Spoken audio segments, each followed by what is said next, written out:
E começando por Giovana, Giovana nos conta um pouco em qual fase dessa adoção o Banco Itaú está e quais tipos de iniciativas conseguiram um apoio forte da alta direção do board do banco. Boa. Eu falo que é o tema do momento, né? Bom dia a todos. Obrigada aqui pelo convite, é um prazer estar aqui com vocês.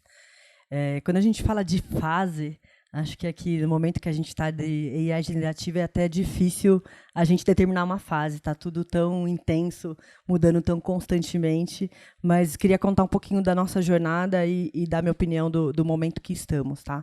Quando a gente olha aqui para o setor financeiro, o uso de inteligência artificial já é algo que acontece há muitos anos, né? Bem antes de quando a gente fala de AI generativa. Lá atrás, há 20 anos, a gente já usava bastante para a questão de modelo de crédito, de fraude. Quando a gente olha depois no avanço aqui na história, vou pegar aqui como exemplo no meu mundo ali de investimentos, a gente já usa machine learning, deep learning para modelo de recomendação de investimento praticamente há 10 anos. Então, eu acho que o fato de o setor financeiro sempre estar antenado, sempre estar à frente, buscando estar atualizado, nos facilitou a começar os experimentos e, de fato, a adoção de GenAI de uma forma muito mais madura, porque a gente enxerga essa evolução aqui no tempo, tá? Então, quando a gente fala do momento que a gente está, eu vejo que a gente saiu do momento onde a gente tinha aquela questão muito forte do uso de GenAI para produtividade, para automação de coisas manuais e, de fato, trazer uma melhoria no dia a dia, seja do dev, do engenheiro, através de GitHub, StackSpot, seja do colaborador como um todo, com Copilot, com Microsoft e tudo que a gente sabe que tem aqui. E a gente está numa etapa onde a gente consegue, de fato, escolher cases e jornadas que a gente acredita que GenAI vai nos ajudar, seja numa disrupção, seja numa ampliação de entrega de valor para o cliente. Então, pegar o exemplo aqui do Inteligência Itaú, que a gente tem falado bastante aqui nas últimas semanas, a gente começou, e aí quando eu falo dessa fase de sair, de fato, em fazer a mesma coisa de uma forma mais produtiva e ir para um modelo disruptivo, de fazer coisas novas, a gente começou com o Pix no WhatsApp, ali muito focado em melhorar a jornada do Pix para o cliente através de imagem, de voz, e agora a gente está muito forte, inclusive é uma agenda que está ali comigo, com o meu time, com a parte de inteligência para investimentos. E o que a gente está falando ali? A gente quer, através da tecnologia, através do uso de GenAI, poder oferecer assessoria de investimentos para clientes que hoje não têm isso com o humano. Então, hoje a gente tem um modelo de assessoria de investimentos bem robusto. A gente tem pessoas encarteiradas e que tem um especialista dedicado, e a gente quer poder, através de GenAI, através de uma interface conversacional fluida, para esse cliente que não tem um assessor dedicado, ele poder também ter essa experiência, seja para pegar um auxílio de recomendação, seja para tirar uma dúvida de tributação, seja para, de fato, ter acesso a um serviço. Então, a gente está muito focado nisso, tá, no banco. Ok, GenAI, ninguém tem dúvida que vai nos trazer mais produtividade, mas como que a gente escolhe cases e como que a gente coloca pessoas dedicadas e com profundidade para, de fato, trazer um valor maior para o cliente com experiências customer face. Muito legal, dá para ver aí um caso de uso onde a GenAI ela consegue aproximar o banco de todos os seus clientes, escalar o atendimento personalizado, muito bacana. Leandro, no Banco Bradesco, como está sendo essa jornada e como ela se encaixa dentro da grande agenda de transformação, aceleração que o Banco Bradesco está vivendo? Boa. Vou dividir um pouquinho falando da transformação e falando do papel da IA dentro da transformação, como que a gente está em cada um dos momentos.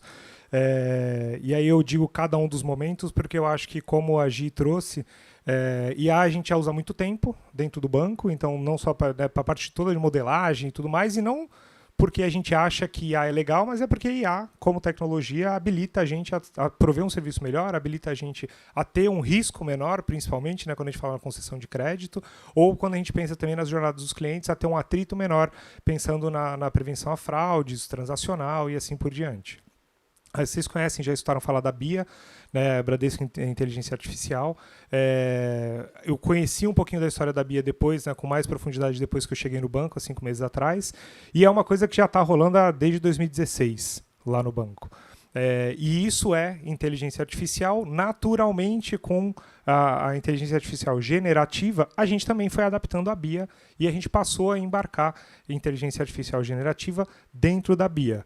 A gente colocou lá, a gente pensando na escalada, a gente montou um modelo que a gente chamou de Bridge, que aí até o Noronha comentou ontem na abertura, que para a gente que está aqui dentro dessa sala e tem um pouquinho mais, né, do Techniquez, gente, é um barramento. Todo mundo fala, puta, que legal, não sei o que, a Bridge, não sei o que. A gente gosta de dar nome bonito, todo mundo dá nome bonito para as coisas. Mas quando a gente vai olhar para o conceito, ele é um barramento. Ele é um barramento que garante segurança e que garante custo, né? Porque é caro, né? A gente fala muito de tecnologia, mas a tecnologia tem um preço. E aí, debaixo desse barramento, a gente começou a colocar todos os LLMs e a BIA, por sinal, por exemplo, consome esse barramento. Quando eu penso no como que a gente está no Bradesco em cada um dos momentos, a gente está sim trabalhando muito na BIA, né, usando a BIA para fazer atendimento, não só atendimento na ponta para o cliente, mas também para viabilizar muita coisa e muito conteúdo, por exemplo, para os gerentes de relacionamento de private e de outros segmentos, não só o gerente ali na ponta, para assessores de investimentos, para a Ágora fazer consumo e recomendação, porque é natural que a capacidade de processamento e o que a gente espera que seja a hiperpersonalização parta de quem que é cada um de nós e o que a gente pode oferecer. Dito isso, a gente está usando em escala esta parte, e aí eu estou falando essa parte de AI e de AI Gen, pensando no atendimento e pensando em eficiência operacional, bastante, olhando muito para a operação ali. Tem uma camada que a gente está pilotando, que são os famosos multiagentes. Né? E aí eu digo pilotando, porque a gente não está todo mundo surfando todo mundo, eu digo, dentro do banco, usando em larga escala, como a gente está usando a BIA ou a BIA Tech, que eu vou falar um pouquinho dela daqui a pouco. Mas quando a gente fala de multiagentes, a gente já está construindo algumas plataformas modernizadas, então pegando códigos obsoletos, gerando inputs do que a gente quer de futuro, arquitetura de modelo futuro, padrão de desenvolvimento e assim por diante, jogando isso dentro destes multiagentes e construindo, entre aspas, eu colocando muitas aspas aqui porque a gente está experimentando, squads virtuais, agentes que formam uma squad e a gente tem lá um agilista, a gente tem um PO, a gente tem um tech lead e a gente tem os agentes que fazem o papel de desenvolvedor, eu vou chamar assim. A gente tem tido resultados legais e, naturalmente, a gente tem tido resultados não legais também. Mas a gente tem visto uma aceleração muito legal, principalmente na primeira etapa do processo, que é como que a gente faz uma reversa, dado que a gente tem um legado gigante. E a gente tem, naturalmente, como vocês já escutaram 750 vezes em vários outros painéis, tem concentração de conhecimento em pessoas. A gente está nesse momento de fazendo reversa. E a reversa, ela gera um valor danado e já encaixando com uma proposta de plataforma atualizada com os nossos inputs. E isso depois virando código. A gente está metendo a mão na massa naturalmente. Não é 0 para 100, é 0 para 35, para 40. E isso tem ajudado bastante a gente. Esse, para mim, é o piloto, não é o escalado. E pegando a BIA, a gente fez uma adaptaçãozinha, um forkzinho, e aí a gente criou a BIA Tech. A BIA Tech, ela tem as capacidades que a Bridge já fornece e, eventualmente, algumas outras. A gente tem procurado trabalhar com open source e a gente tem se alimentado da comunidade como um todo. E a BIA Tech, ela está presente na jornada do desenvolvedor. Hoje, aproximadamente 80% dos desenvolvedores usam BIA Tech, seja através do Copilot ou de alguma outra tecnologia embarcada dentro da Bridge, mas ela está em 100% dos times que estão produzindo, como em algumas atividades simples e algumas outras um pouquinho mais complexas. Uma muito simples que eu acho que vale a pena citar é: quem nunca teve problema escutando, cara, a galera de negócio não escreveu a história direito, a história está muito ruim, não consigo entender o que tem que fazer, etc.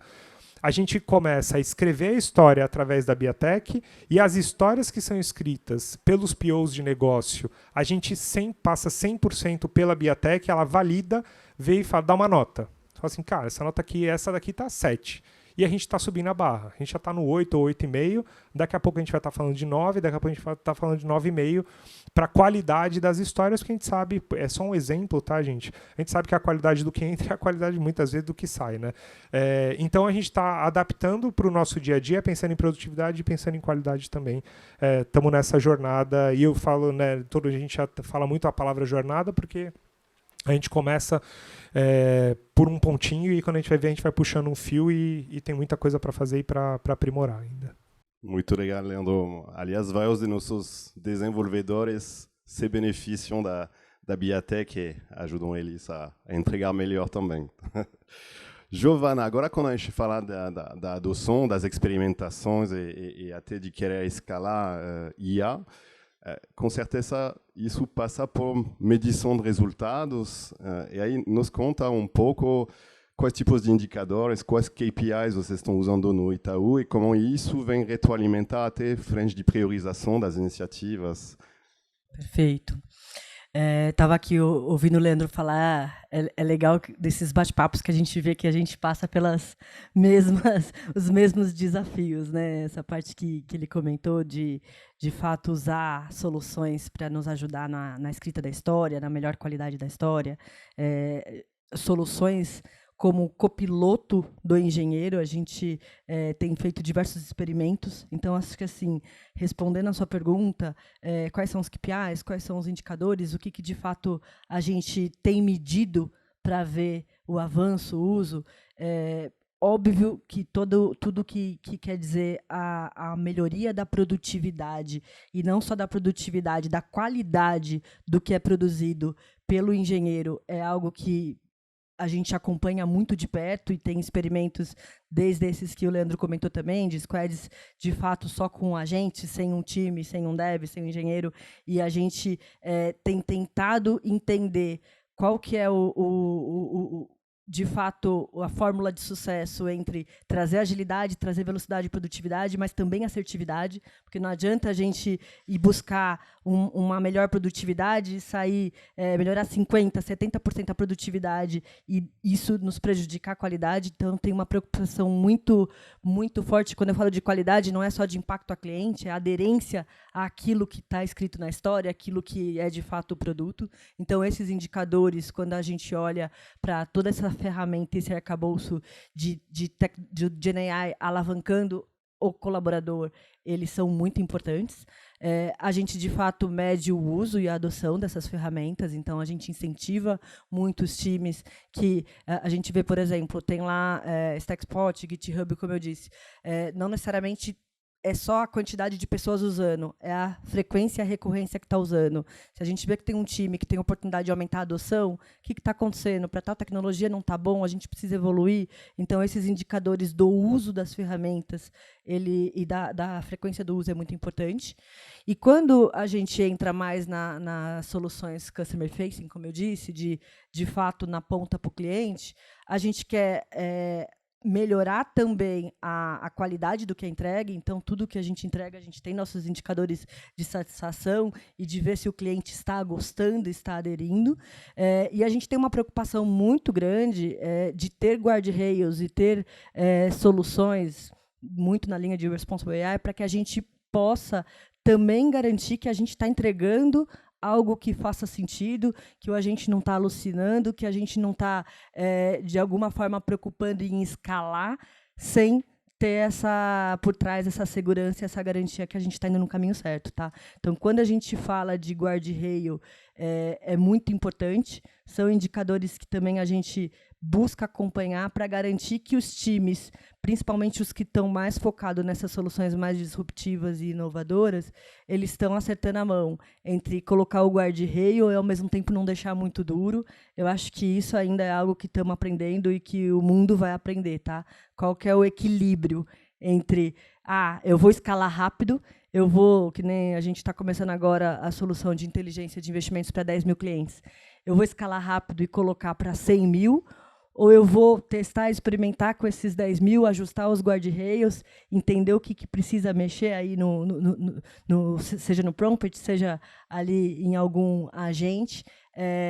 Eu acho que isso ainda é algo bastante importante para a gente aprender e evoluir. Perfeito.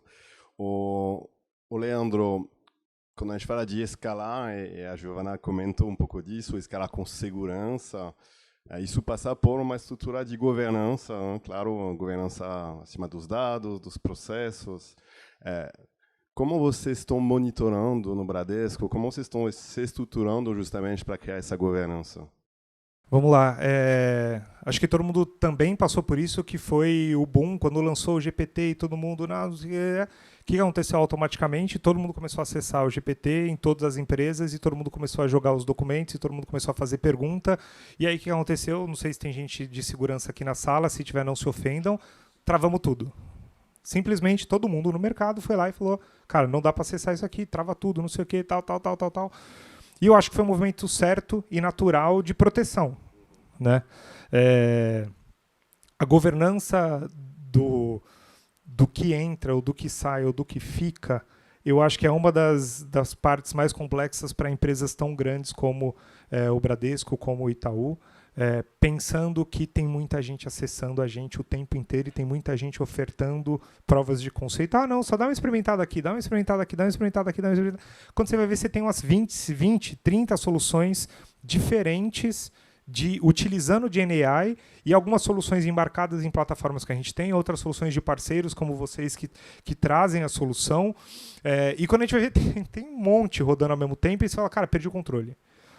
A governança, para mim, é uma coisa super relevante. Lá no banco, a gente tem uma área chamada ID, que é a inteligência de dados, que nada mais é a área que fica o CDO. E aí a gente também criou a palavra é governança, mas para ser repetitiva, é uma governança que está externa, que a gente monitora todos os casos que a gente está aplicando, GenAI, especificamente GenAI, tá? Não falando de inteligência artificial em modelagem e tudo mais, mas em GenAI.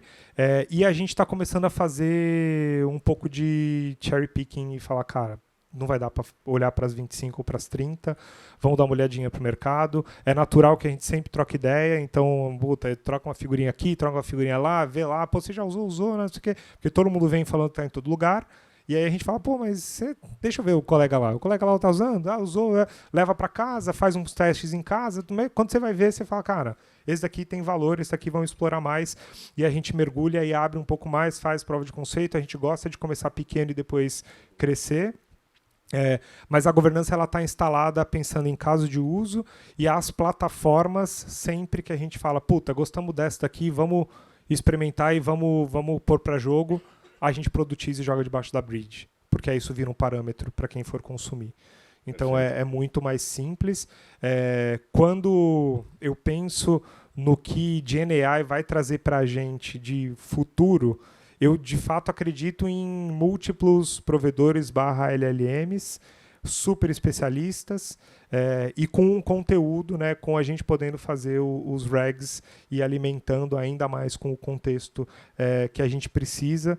Então, a arquitetura definida pela Bridge, para ter todo mundo embaixo dela, dando o contexto também, é o que eu acredito de futuro e o que a gente está fazendo dentro do Bradesco, porque sem esta governança a gente tem um risco muito grande de exposição, e a gente tem o risco da distração também, né? Porque é muita coisa ao mesmo tempo para a gente olhar. Perder o foco. Sim. Essa questão dos LLM, das IAs especializadas, domain específico, eu também acredito muito que a gente vai ir cada vez de forma mais verticalizada e orquestrado para gerar valor na ponta, e isso vai passar por ter cada vez mais domínio sobre os dados, né? Dentro dessa governança de dados, ter esse domínio.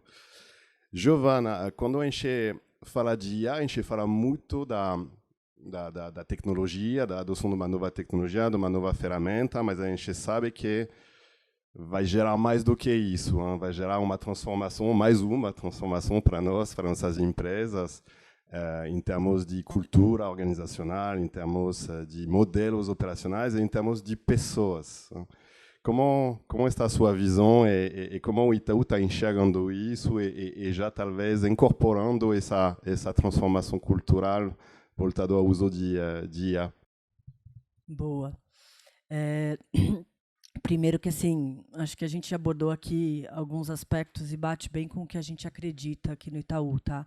Acho que a gente tem que ter de fato, uma governança robusta e centralizada em alguns aspectos para que a gente garanta que a gente está tomando as decisões corretas, como eu disse no começo, a velocidade na qual as coisas estão mudando, a quantidade de novas tecnologias, novos modelos, novos agentes especializados, ela é muito rápida e ter essa governança é importante. Aí, quando eu falo do ponto de vista de pessoas, a gente acredita muito que toda a questão do desenvolvimento do colaborador, e, mais uma vez, a gente está aqui representando pessoas de tecnologia, liderança de tecnologia, mas não é uma agenda somente de tecnologia, é uma agenda que a gente precisa incentivar o autodesenvolvimento, a capacitação de toda a estrutura organizacional, seja de times de operações, de time de produtos, porque quando a gente fala do que a inteligência artificial generativa pode trazer de mudança, ela tem muito a ver com essa mudança de mentalidade, com essa mudança de mindset, dessa abertura de, poxa, algo que sempre foi assim pode ser diferente. Não diferente de outras transformações que a gente já passou, a gente vem passando por essa jornada, né, de transformação há alguns anos, mas agora com uma velocidade e com uma amplitude muito maior. Então, essa frente de pessoas, de capacitação e de cultura é algo muito forte que temos debatido bastante, seja através do ICTI, que a gente lançou recente, que é o Instituto de Ciência e Tecnologia, que a gente está ali com parcerias com grandes universidades, colocando pessoas dedicadas para ter mais profundidade e estudando as tecnologias, seja através de dentro de cada business unit, dentro de cada estrutura, a gente incentivando e fazendo letramento e colocando não só as pessoas dedicadas com a profundidade e com o foco, mas um nivelamento do conhecimento de todo o potencial. Acho que, assim, se a gente não tivesse abertura, e eu vejo que a gente está numa empresa onde o comitê executivo está muito comprado e dá muita abertura e incentiva muito os times a fazerem e a entenderem e a aprenderem, a gente talvez não ia estar usando todo o potencial. Então, ter essa frente cultural de pessoas aliada à frente de governança, que a gente já falou, e aliado à escolha das tecnologias que a gente quer colocar ali para dentro, acho que é super importante. A gente tem falado cada vez mais das soluções, né, multimodelo, que a gente possa usar o melhor de cada agente, o melhor de cada modelo, e não soluções que a gente use um único modelo. E isso requer muito conhecimento, requer pessoas especializadas, né, seja especificamente nessas tecnologias, seja do ponto de vista cultural e mindset que eu comentei, de aberta a experimentar, aberta a testar, aberta a pivotar. Eu acho que isso não é muito trivial ainda. Comecei por um caminho, vi que não está dando certo, eu vou pivotar e eu vou tomar a decisão de trocar uma solução, rever uma arquitetura ou rever uma jornada, porque eu preciso. Isso é muito, ao meu ver, cultural e importante. Tá? Perfeito. E aí, Marcelo, no Bradesco, justamente, como essa frente de pessoas e capacitação está sendo organizada, e até pegando um gancho que você falou já testando o squad com a gente, né? Então a gente já tinha que continuar aprendendo a trabalhar cada dia melhor juntos entre pessoas, agora a gente também tem que saber trabalhar com a gente, colaborar com eles. Nos conta um pouco da sua visão. Uma coisa curiosa é, quando você está trabalhando com pessoas, você tem sempre o sentimento envolvido e você tem o eufemismo para falar, você tem... E aí uma das coisas muito que a gente, nessa jornada dos multiagentes que a gente reparou muito, é você tem que ser muito preciso e muito objetivo e muito direto nos comandos, né, dos multiagentes, né? E eu estava brincando porque você falou como que funciona, como que vai ser essa interação com multiagentes, com a interação com os humanos, etc. Com humanos você precisa... E com calma, às vezes o cara não dormiu à noite, ficou cuidando do bebê, né? E aí, no dia seguinte, é mais difícil trabalhar. Com multiagente, não. Né? Com multiagente tem então vai ser interessante essa adaptação, essa jornada, como a gente vai lidar. Agir, para mim, matou o ponto que em relação a pessoas, para mim, é o tema central, e é o tema central pensando na educação. E eu encaro como todo mundo aqui passou pela jornada da chegada, eu vou colocar, né, eu não vou nem falar da saída do mainframe para baixa, tô falando mais da chegada dos cloud providers.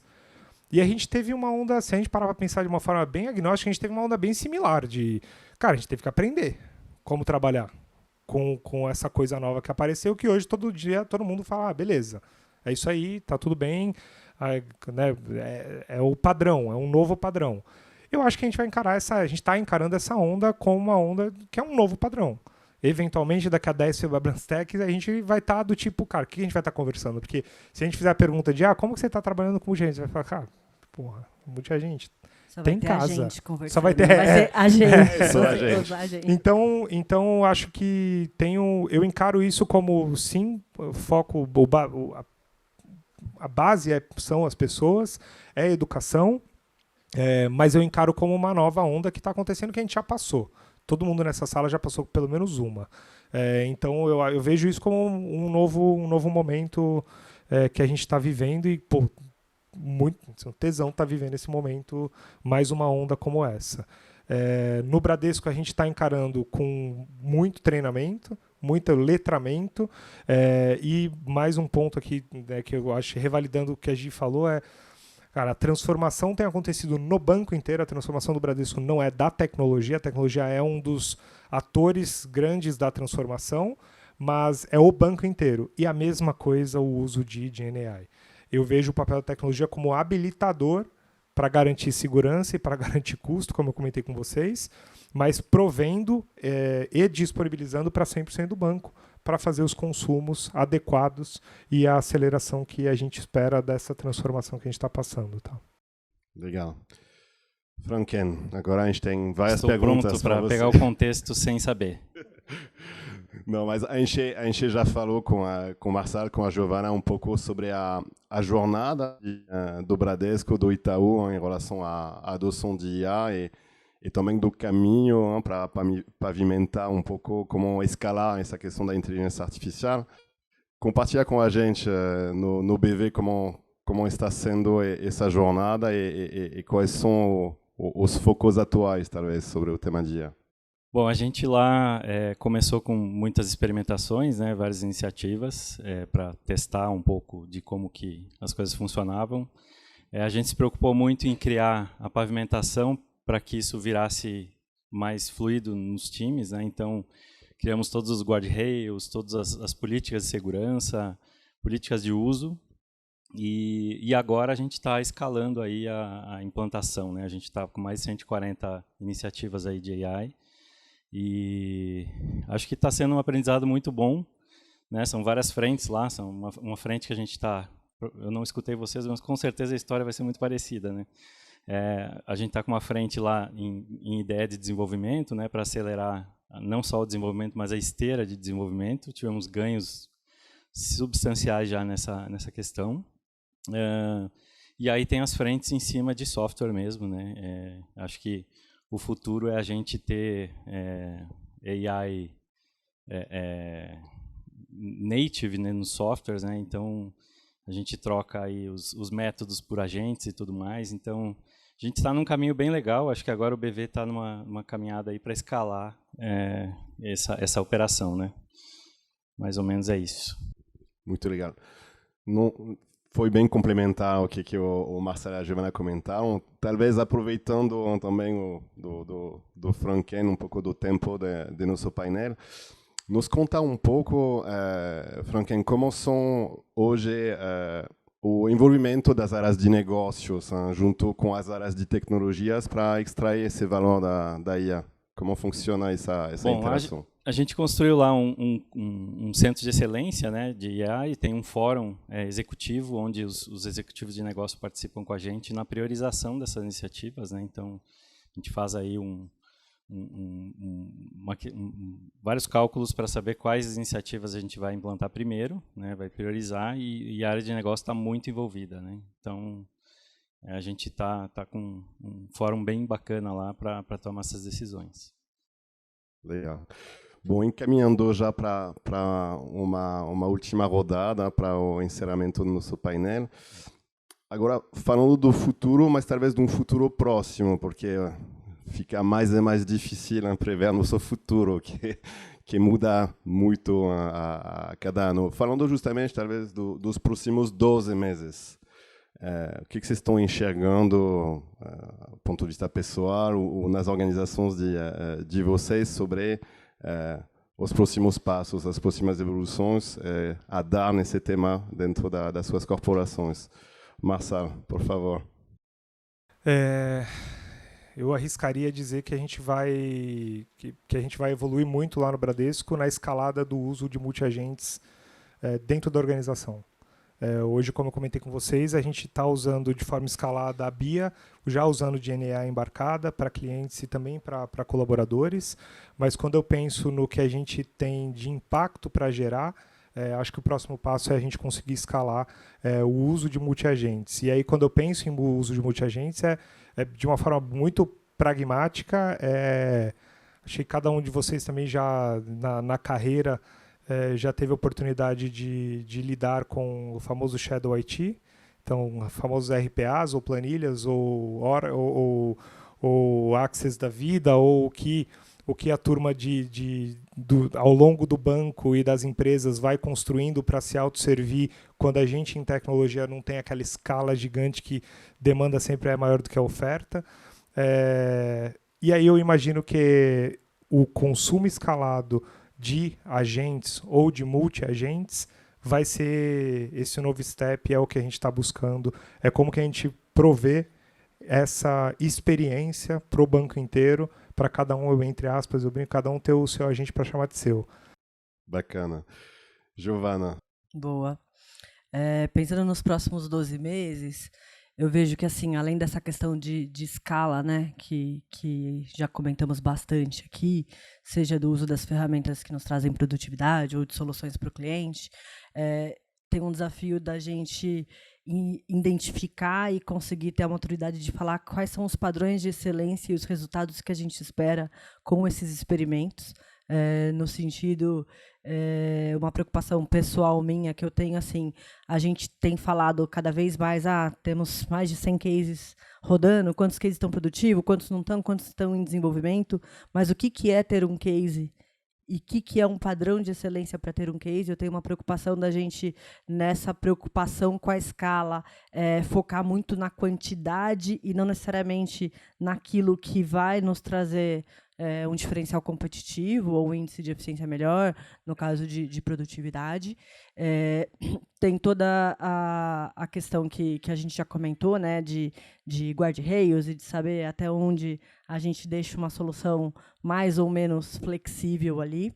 E acho que o Franklin comentou um pouco de como que a gente escolhe e prioriza as iniciativas. Eu vejo que isso também é novo, no sentido de tomar um cuidado da gente também querer só, ao mesmo tempo que eu falei da gente não ter só soluções que nos tragam mais produtividade, sim, buscar disrupção, buscar novos experimentos, também da gente não fazer um contra-incentivo de só aprovar soluções muito uau e, às vezes, coisas óbvias podem trazer um potencial enorme. Então, assim, o como priorizar, qual é o melhor modelo de governança, de tomar a decisão desses cases que a gente vai focar mais ou menos, eu acho que é algo que a gente deve amadurecer aqui nos próximos meses como organização.